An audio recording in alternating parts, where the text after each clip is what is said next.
Hello दोस्तों, आज के क्लास में आप हिंदी साहित्य के इतिहास का काल विभाजन पढ़ने जा रहे हैं।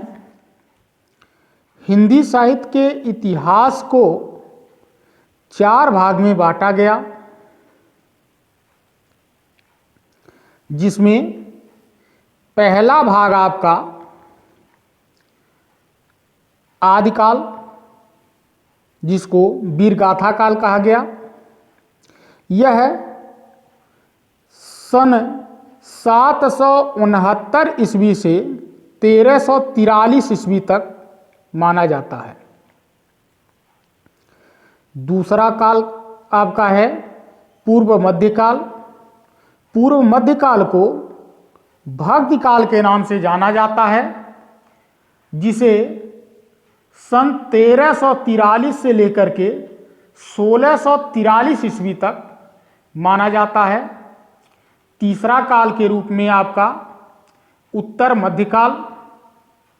उत्तर मध्यकाल को रीतिकाल के नाम से जाना जाता है। यह 1643 से लेकर के 1843 ईस्वी तक माना गया। अगला चौथा काल है आधुनिक काल। आधुनिक काल को गद्य काल के नाम से जाना जाता है। आधुनिक काल सन 1843 से लेकर के आज तक के समय में रखा गया है। इसके बाद अब आपको हम आदिकाल, जिसे वीरगाथा काल, पूर्व मध्यकाल जिसे भक्ति काल, उत्तर मध्यकाल जिसे रीतिकाल, आधुनिक काल जिसे गद्य काल कहते हैं, का भी काल विभाजन करके दिखाएंगे और पढ़ाएंगे। इस प्रकार आपका है आदिकाल 2 शैलियों में लिखी गई थी। पहला आपका है डिंगल शैली, जिसे करकस वाड़ी कहा जाता है। यह आगे जा करके लुप्त हो चुकी है, माने वर्तमान में यह समाप्त हो चुकी, लुप्त हो गई है। दूसरा आपका है पिंगल शैली।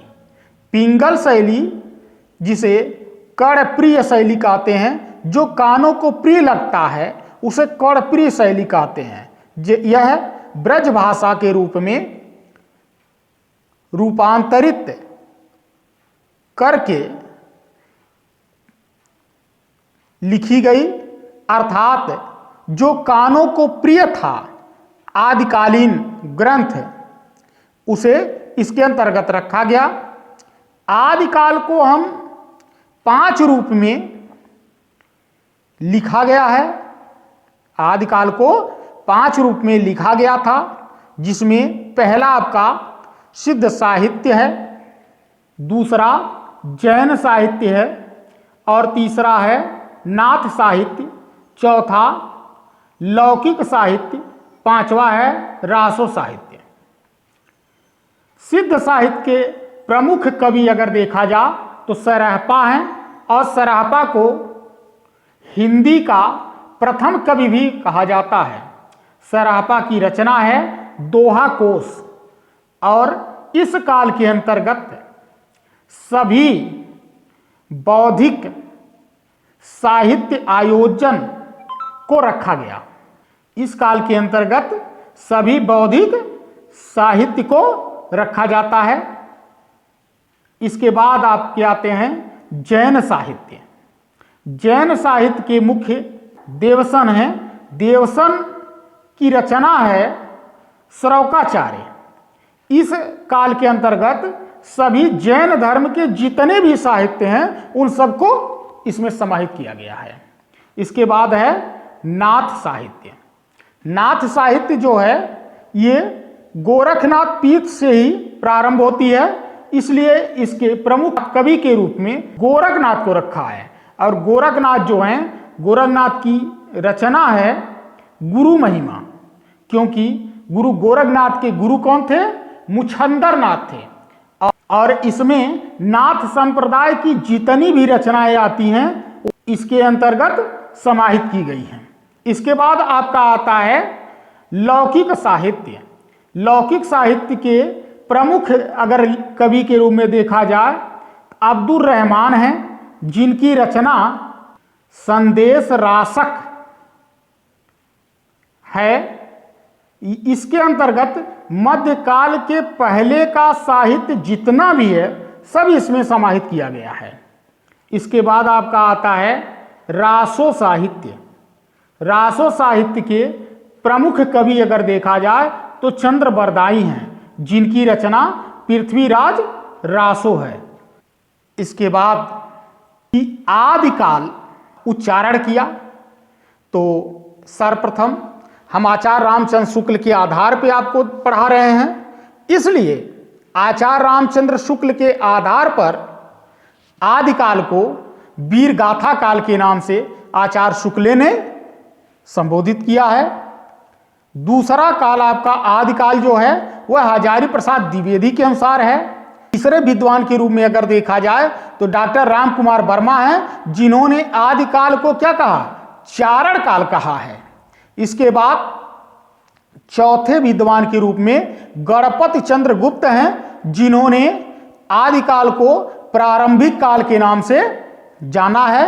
इसके बाद हैं आचार्य महावीर प्रसाद द्विवेदी जी, जिन्होंने आदिकाल को बीज बपन काल के नाम से संबोधित किया है। इसके बाद अगले हैं मिश्र बंधु, आदिकाल को आरंभिक काल के नाम से संबोधित किया है।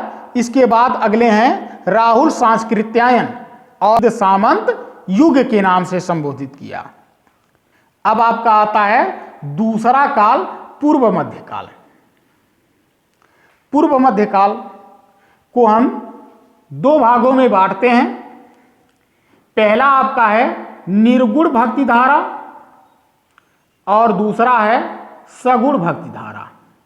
निर्गुण का मतलब होता है जो हमारे हृदय में निराकार बिना स्वरूप वाला, मतलब जिसका कोई आकार न हो, उसे हम निराकार कहते हैं। और जिसमें साकार हो अर्थात चित्रण आ जाए उसे हम क्या कहते हैं, सगुण कहते हैं। तो निर्गुण के अंतर्गत भी हम दो भाग में बांटकर निर्गुण को अध्ययन करेंगे। पहला आपका है ज्ञान आश्रयी शाखा, दूसरा आपका प्रेम आश्रयी शाखा। ज्ञान आश्रयी शाखा के प्रमुख कवि अगर देखा जाए तो कबीरदास जी हैं। कबीरदास की रचना है कबीर ग्रंथावली। और प्रेम आश्रयी शाखा के प्रमुख कवि अगर देखा जाए तो मलिक मोहम्मद जायसी जी हैं, जिनकी रचना है पद्मावत। इसके बाद आप सगुण भक्ति धारा का विभाजन करेंगे। सगुण भक्ति धारा में प्रथम भाग में राम आश्रयी शाखा है और द्वितीय में कृष्ण आश्रयी शाखा है। राम आश्रयी शाखा के प्रमुख कवि अगर देखा जाए तो तुलसीदास जी हैं और तुलसीदास जी की रचना है रामचरितमानस, जबकि सूरदास जी की रचना है सूर सागर।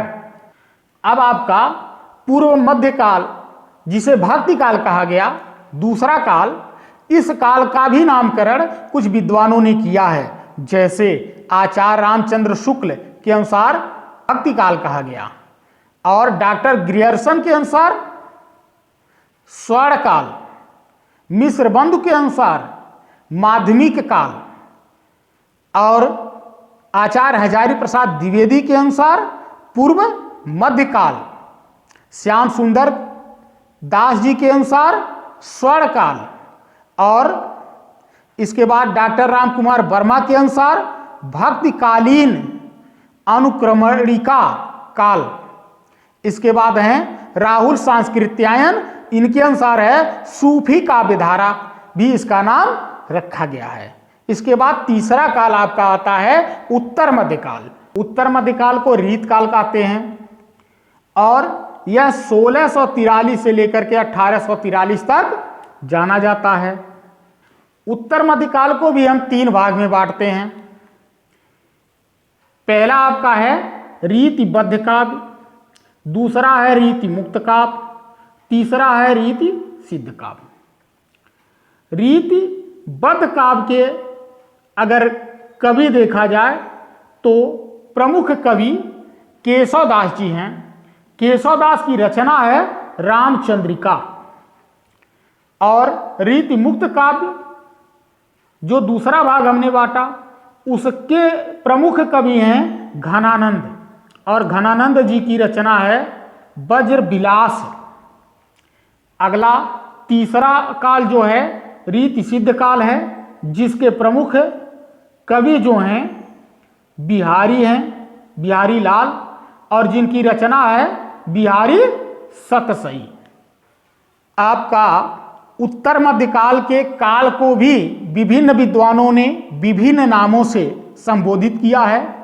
जैसे उत्तर मध्यकाल डॉक्टर गणपति चंद्र गुप्त के अनुसार, श्रृंगार काल इसी को कहा तो आचार्य विश्वनाथ प्रसाद मिश्र ने, कला काल कहा उमाशंकर शुक्ल रसाल ने, अलंकृत काल कहा मिश्र बंधुओं ने, अलंकार काल कहा आचार्य चतुर्सेन शास्त्री ने, रीति काल कहा आचार्य रामचंद्र शुक्ल ने, अंधकार काल कहा त्रिलोचन जी ने, अगला रीति काव्य कहा जॉर्ज ग्रियर्सन ने, और कुछ विद्वानों ने इसको सुंदरी का काल भी कहा है। इस प्रकार आपका रीति काल समाप्त होता है। अब आप पढ़ेंगे आधुनिक काल को। आधुनिक काल को हिंदी गद्य काल के नाम से भी जाना जाता है, और यह काल 1843 से लेकर आज तक के समय में रखा गया, जिसमें गद्य काल को आचार्य रामचंद्र शुक्ल ने नाम दिया और आधुनिक काल डॉक्टर रामविलास शर्मा ने नाम दिया। हिंदी साहित्य में आधुनिक काल को अगर 1868 से लेकर आज तक के समय को एक में रखकर अध्ययन किया जाए तो कई लेखकों के साथ में अन्याय हो सकता है। इसलिए आचार्य रामचंद्र शुक्ल ने इस काल को भी विभिन्न भागों में बांटने का काम किया है, जिसमें पहला आपका युग है भारतेंद्र युग। भारतेंद्र युग सन 1857 से लेकर के 1900 ईस्वी तक माना जाता है। भारतेंद्र युग के प्रमुख लेखक के रूप में अगर देखा जाए तो भारतेंदु बाबू हरिश्चंद्र ही हैं। इनकी रचना है प्रेम माधुरी। के बाद आपका दूसरा काल है जागरण सुधार काल, जिसे द्विवेदी युग के नाम से जाना जाता है। इस द्विवेदी युग को महावीर प्रसाद द्विवेदी के नाम से रखा गया। इस काल को स्वच्छंदतावाद और जागरण सुधार काल के नाम से भी जाना जाता है। द्विवेदी युग 1900 से लेकर 1918 ईस्वी तक माना जाता है। इस युग के प्रमुख अगर लेखक के रूप में देखा जाए तो महावीर प्रसाद द्विवेदी जी स्वयं हैं, जिनकी रचना है हिंदी भाषा की उत्पत्ति। आपका तीसरा युग आता है छायावाद युग। छायावाद युग को सन 1918 से लेकर 1938 ईस्वी तक माना जाता है। इस युग को प्रसाद युग, प्रेमचंद युग, शुक्ल युग के नाम से भी जाना जाता है। इस युग के प्रमुख अगर लेखक हैं तो वे हैं प्रसाद पंत निराला। प्रसाद का मतलब है जयशंकर प्रसाद, जिनकी रचना कामायनी है। पंत का मतलब सुमित्रानंदन पंत हैं, जिनकी रचना गुंजन है। निराला का मतलब सूर्यकांत त्रिपाठी निराला हैं, जिनकी रचना महाराणा है। और महादेवी वर्मा की रचना नीरजा है। इसके बाद अगला काल के रूप में अगर देखा जाए तो आचार्य शुक्ल ने अगले काल को छायावादोत्तर काल के नाम से जाना है, जिसे 1938 से लेकर के 1953 ईस्वी तक माना जाता है। इस युग को भी अनेक नाम जैसे शुक्लोत्तर युग, प्रगतिवादी युग, प्रयोगवादी युग आदि नामों से भी संबोधित किया गया है। इस युग के प्रमुख अगर लेखक हैं तो सियाराम शरण गुप्त जी हैं, जिनकी रचना मौर्य विजय है। इसके बाद आपका एक नया युग आता है। उस युग को नई कविता के नाम से जाना जाता है। नई कविता 1953 से लेकर के आज तक के अंतर्गत अध्ययन किया जाता है। नई कविता में प्रमुख लेखक हैं सच्चिदानंद, हीरानंद, वात्सल्य अज्ञेय, जिनकी रचना है आंगन के पार द्वार। आप हमारे चैनल को लाइक सब्सक्राइब करना न भूलें।